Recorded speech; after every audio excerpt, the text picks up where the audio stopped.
Hello नमस्कार, कैसे हैं आप सभी। आई होप आप सभी अच्छे होंगे। आज हमने स्टडी करना है सॉर्टिंग को। What is sorting. देखो, सॉर्टिंग में क्या होता है, इसका मतलब है किसी भी चीज को सॉर्ट करना। फॉर एग्जाम्पल, जैसे आप अपने रिलेशंस को सॉर्ट करते हैं किसी भी तरह से, वैसे ही यहाँ पे हमने क्या करना है, सॉर्ट करना है अपने डेटा को। डेटा को आप किस तरह से सॉर्ट कर सकते हैं, इसमें हमने क्या कहा है, इन सम लॉजिकल ऑर्डर। आप एक लॉजिकल ऑर्डर में अपने डेटा को क्या कर रहे हैं, सॉर्ट कर रहे हैं। आइदर इंक्रीजिंग और डिक्रीजिंग, वो इंक्रीजिंग ऑर्डर में भी हो सकता है and second one is decreasing order में भी हो सकता है। देखो, सॉर्टिंग जो होती है वो आपकी दो तरह की होती है। The first one is internal and the other one is external. Internal sorting में होगा कि जब आपने डेटा को सॉर्ट कर लिया, वो आपका कहाँ होगा, मेन मेमोरी के अंदर ही होगा। और जो आपकी एक्सटर्नल सॉर्टिंग है उसमें आपका डेटा जो है वो कहाँ पे होगा, आपकी ऑक्सिलरी मेमोरी, इट मींस आपकी सेकेंडरी मेमोरी में।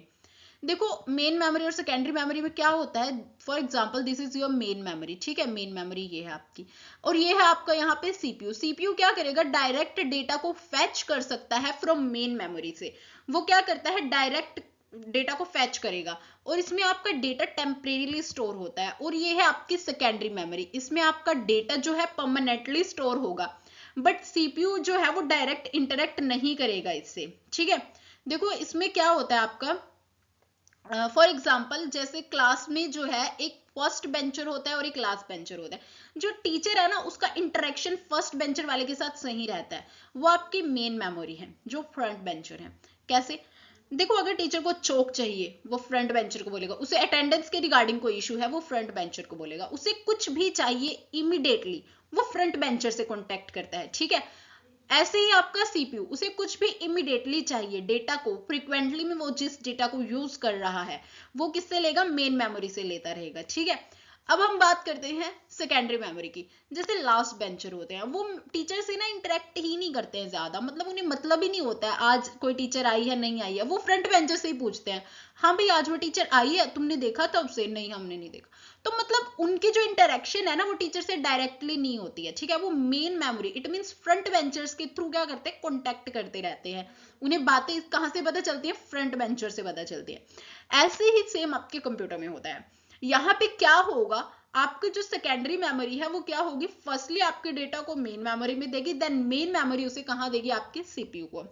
चलो, ये हमारा थोड़ा मेमोरी वाला टॉपिक था, बट यहाँ पे अगर हम बात करते हैं इंटरनल और एक्सटर्नल की, इंटरनल सॉर्टिंग में आ जाते हैं आपके बबल, क्विक, हिट, ये सब सॉर्टिंग्स आ जाएंगी। और एक्सटर्नल में आपकी मर्ज सॉर्ट आ जाएगी। इन्हें भी हमने डिस्कस करना है, ठीक है, इनकी एल्गोज हैं, इन्हें अच्छे से स्टडी करना है। तो आज हम किसे स्टडी करने वाले हैं, आज हम करेंगे हमारी मर्ज सॉर्ट को। मर्ज सॉर्ट को आज हमने स्टडी करना है। What is merge sort. So इसे स्टार्ट करते हैं। हाँ जी, देखो, मर्ज सॉर्ट। देखो, मर्ज सॉर्ट जो है नाम से ही क्लियर हो रहा है, इट मींस मर्ज कर देना। दो अलग अलग डाटास को आपने क्या किया है, मर्ज किया है, दो अलग चीजों को मर्ज कर देना। जैसे इसमें डेफिनेशन क्या दी है, merge sort is defined as a sorting algorithm that works by dividing an array into smaller sub array. ये क्या करता है, आपके एक एरे को स्मॉलर सब एरे में डिवाइड कर देता है। मतलब आपका एक पूरा एरे है, उसे दो छोटे एरे में डिवाइड कर देगा और उन दोनों एरे पे सॉर्टिंग अप्लाई करेगा। मतलब उन दो जो सब एरे हैं उनको सॉर्ट करेगा डेटा को, या असेंडिंग या डिसेंडिंग ऑर्डर में, एंड देन क्या कर देगा, लास्ट में मर्ज कर देता है एक फाइनल एरे में, ठीक है। और उसमें आपका डेटा क्या होता है, सॉर्टेड होता है, या तो आपका इंक्रीजिंग ऑर्डर में होगा या आपका डिक्रीजिंग ऑर्डर में होगा। फॉर एग्जाम्पल, यहाँ पे देखो हमारे पास ये है एक मेन एरे, इसने क्या किया, दो सब एरे में डिवाइड कर दिया इसे, एक में ये है और एक तरफ ये है। इसने इनको अरेंज किया, ठीक है, असेंडिंग ऑर्डर में, यहाँ पे और यहाँ पे। फिर फाइनली इन दोनों को क्या कर दिया, मर्ज कर दिया है यहाँ पे, और ये आपको फाइनली जो है आपका एक सॉर्टेड एरे मिल गया है, जो कि एक असेंडिंग ऑर्डर में सॉर्टेड है, ठीक है। अब मर्ज सॉर्ट की एक एल्गोरिदम कर लेते हैं हम। देखो, एल्गोरिदम यहाँ पे ये कैसे एल्गोरिदम किया हमने, मर्ज सॉर्ट लिया है, यहाँ पे मैंने लिया है SEA। एस जो है आपका यहाँ पे, जो फॉर एग्जाम्पल जैसे आपका ये एक एरे होता है, ये आपका एरे है, ठीक है। यहाँ पे आपका एक जीरो इंडेक्स है और एक मान लो आपका टोटल इसमें 15 एलिमेंट्स है। अगर 15 एलिमेंट्स हैं तो यहाँ पे आपका क्या होगा, 14, ठीक है। जीरो से स्टार्ट हो रहा है ना, तो 14 आपका लास्ट इंडेक्स नंबर है।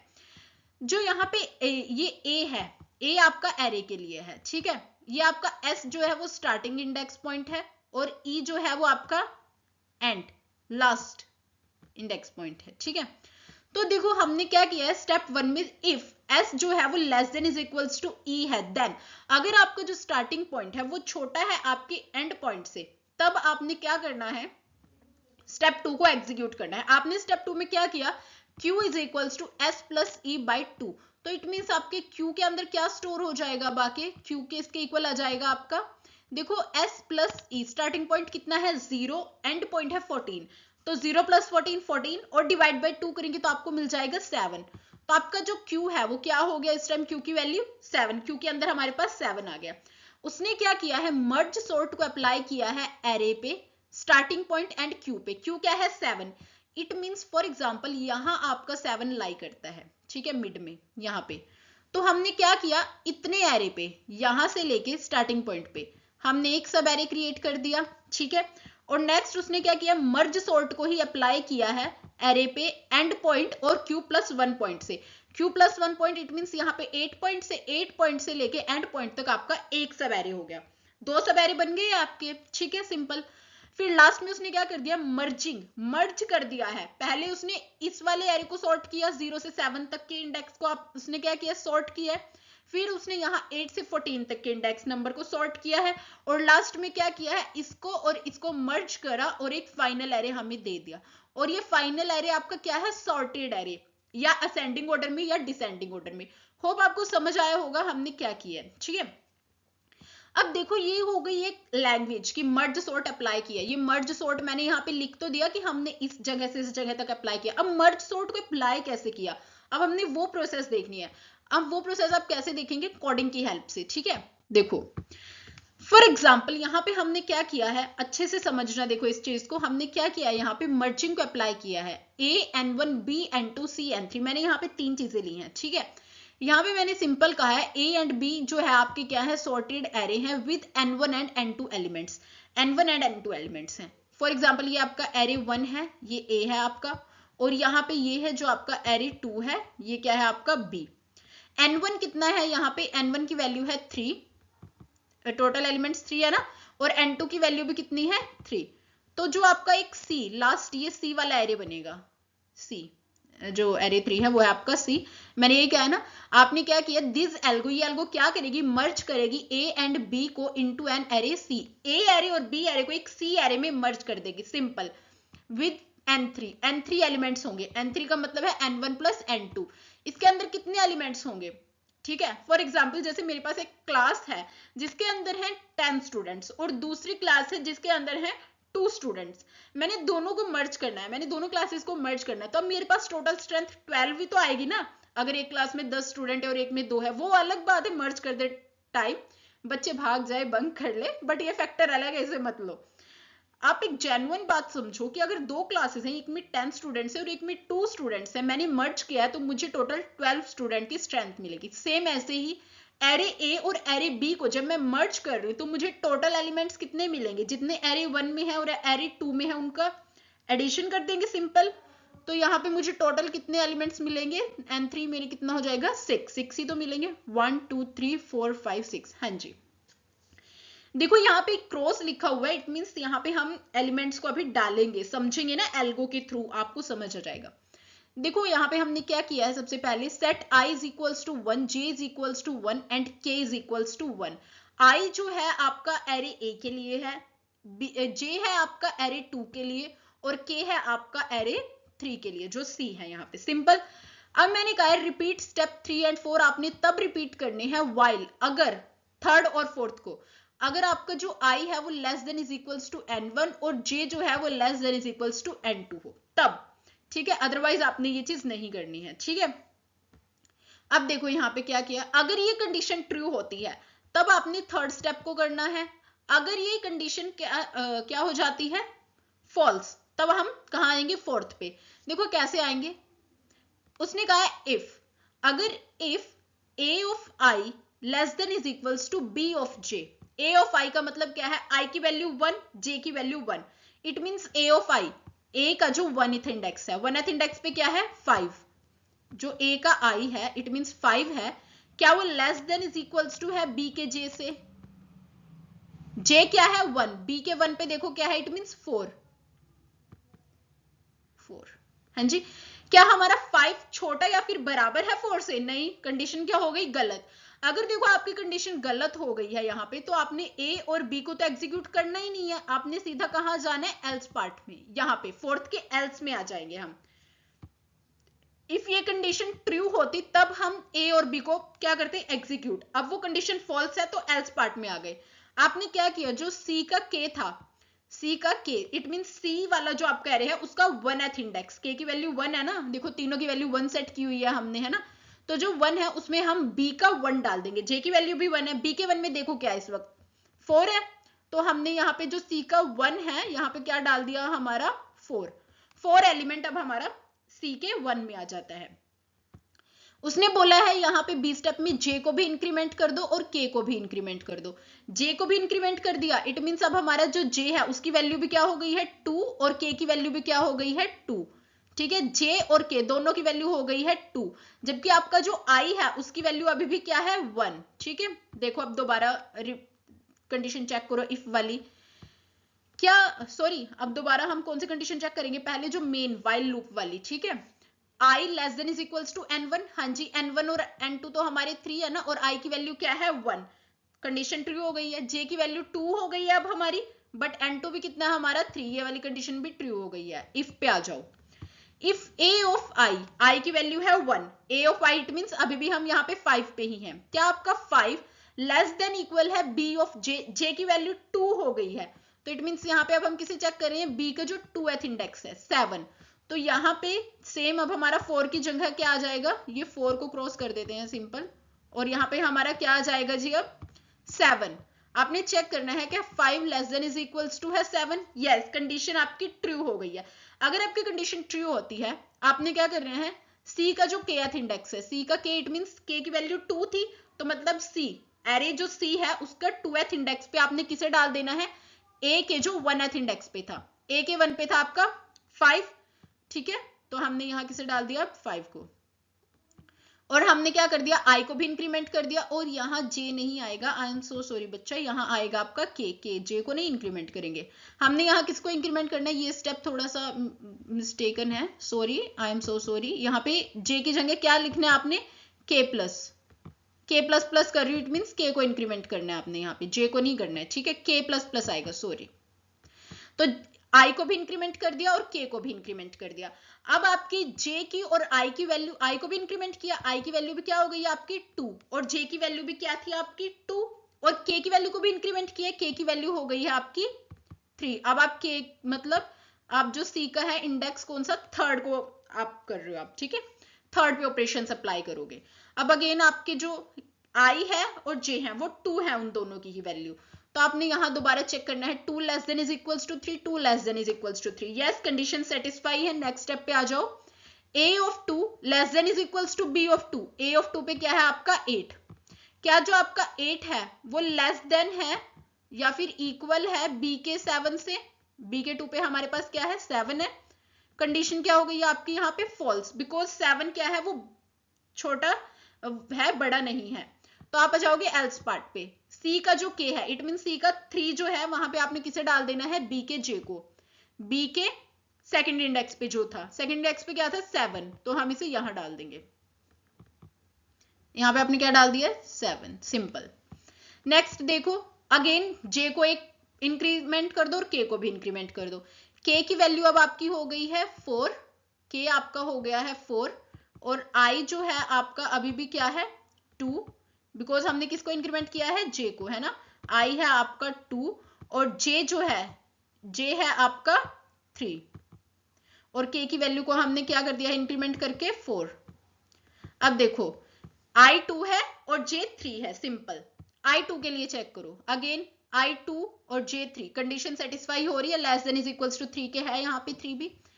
Then i a of i पे क्या है 2, a का 2 8 है यहाँ पे, ठीक है, क्या वो less than is equals to है b के 3 पे जो है, हाँ less than is equals to है, इक्वल टू तो है ना, 8 है और यहाँ पे भी 8 है, इक्वल टू वाली कंडीशन को तो अप्लाई कर रहा है, तो इसका यही पार्ट अगेन एग्जीक्यूट करेंगे। c का जो k है मतलब 4th इंडेक्स पे डाल देंगे a ऑफ i, a के i में क्या है 8, यहाँ पे डाल दो आप 8। और आपने क्या करना है नेक्स्ट में, i को इंक्रीमेंट करो और k को इंक्रीमेंट करो। k की वैल्यू अब आपकी हो गई है 5 सिंपल, और i को भी इंक्रीमेंट करने को बोला, तो i यहां से 2 की जगह अब हम क्या कर देंगे, ये थोड़ा सा एडिट यहीं पे कर रही हूं, 3। ठीक है, अब i भी 3 है और j भी 3 है। अगेन चेक करो, i less than is equals to 3, 3 less than is equals to 3, हाँ जी 3 के इक्वल है, सेम j के लिए भी इक्वल हो रही है कंडीशन।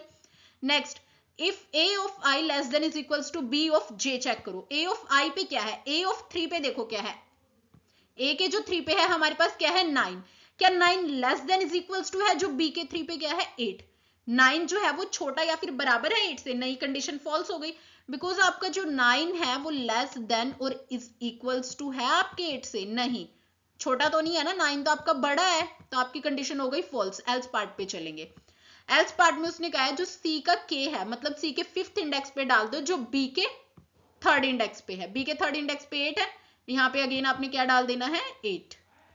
और अब हमने क्या किया, जे को भी इंक्रीमेंट करो और के को भी इंक्रीमेंट करो। जे की वैल्यू क्या हो गई है अब यहाँ पे 4 है ना, इसे इरेज कर देते हैं, यहाँ पे हमने 3 लिखा हुआ था, जे की वैल्यू अब क्या हो गई है आपकी 4, और के की वैल्यू को भी एक इंक्रीमेंट करेंगे, तो अब के आपका किसको इंडेक्स नंबर 6 को पॉइंट कर रहा है, इस वाले को। ठीक है, के की वैल्यू 6 है, आई की वैल्यू 3 है, जे की वैल्यू 4 है। अगेन स्टेप 2 पे जब आप चेक करोगे यहाँ पे कि I less than is equals to 3 है, J less than is false हो जाएगा, बिकॉज जे की वैल्यू क्या हो गई है 4, 4 less than is equals to n2, मतलब 3 है ना, n2 की वैल्यू नहीं है, फॉल्स हो गई कंडीशन, तो 3rd 4th को एग्जीक्यूट नहीं करना, सीधा 5 पे आओ। इफ i जो है आपका बड़ा है n1 से, i की वैल्यू क्या है 3 है, और n1 की वैल्यू क्या थी आपकी, हाँ जी n1 की वैल्यू भी आपकी 3 थी, बट ये तो कंडीशन फिर से फॉल्स हो गई है ना, बिकॉज आपका i जो है वो क्या है, बड़ा नहीं है, वो बराबर है n1 के। ठीक है, तो कंडीशन फॉल्स हो गई, देन आपने एग्जीक्यूट नहीं करना है ये वाला रिपीट वाली। एल्स पार्ट पे आ जाओ सीधा, एल्स पे देखो उसने क्या कहा, रिपीट करना है आपने व्हाइल i जो है वो क्या है, छोटा या फिर बराबर है आपके n1 से। i छोटा तो नहीं है पर बराबर तो है आपके n1 से, i की वैल्यू भी 3 है और n1 की वैल्यू भी क्या है 3, तो आपने क्या करना है, जो ck है, ck इट मींस जो एरे है आपका 3rd वाला, उसकी 6th लोकेशन है, k की वैल्यू 6 है ना, उस पे आपने डाल देना है a of i, a of i की वैल्यू क्या है आपकी 3, a एरे a में 3rd लोकेशन पे क्या है आपका 9, तो यहां पे आपने क्या डाल देना है बच्चा, सिंपल 9।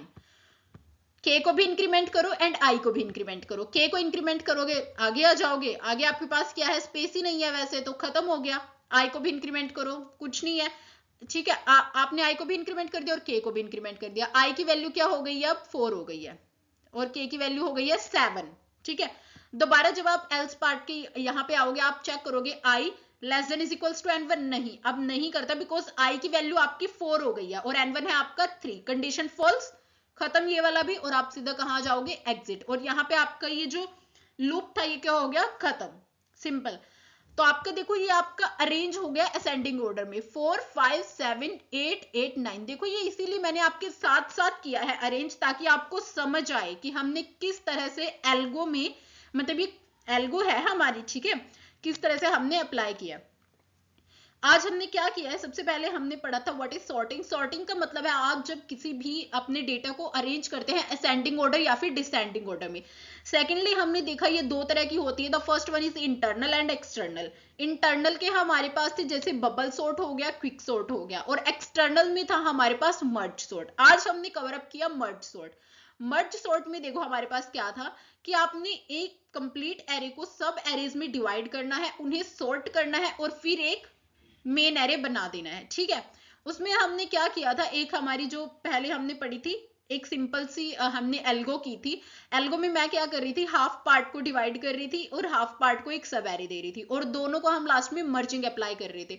तो जो उन दोनों सब एरेज पे ऑपरेशन अप्लाई किए हैं वो मर्जिंग हमने अप्लाई की थी वहां पे, वो ये थी, ये मैंने यहाँ पे कोडिंग के उसमें आपको दिखाई है, बताई है कैसे करनी है। तो आपने अगर उस चीज को एक्सप्लेन कर रही हो तो साथ में इसे भी एक्सप्लेन करना है कि कैसे आपने किया, समझ रहे हो, मतलब ये वाली चीज भी हमने एक्सप्लेन करनी है कोडिंग वाली भी, बिकॉज यही आपकी मेन एल्गोरिदम है। ओके, आई होप आपको ये वीडियो समझ आई होगी। अगर आपको इसमें कोई भी डाउट है देन प्लीज आपने कमेंट सेक्शन में मुझे बताना है। मैं आपको जो है इसके रिगार्डिंग बता दूंगी, कोई भी डाउट होगा। एंड नोट्स के रिगार्डिंग या कोई वैसे डाउट है, कुछ भी है, तो आप मुझे मेल भी कर सकते हैं। डिस्क्रिप्शन में मेरी मेल भी मेंशन है, एंड प्लीज आप वहां से इंस्टाग्राम को भी हमारे फॉलो कर सकते हैं। Okay, then thank you very much, and please like, share and subscribe our channel, and keep learning and keep growing, guys. Thank you very much. Thank you.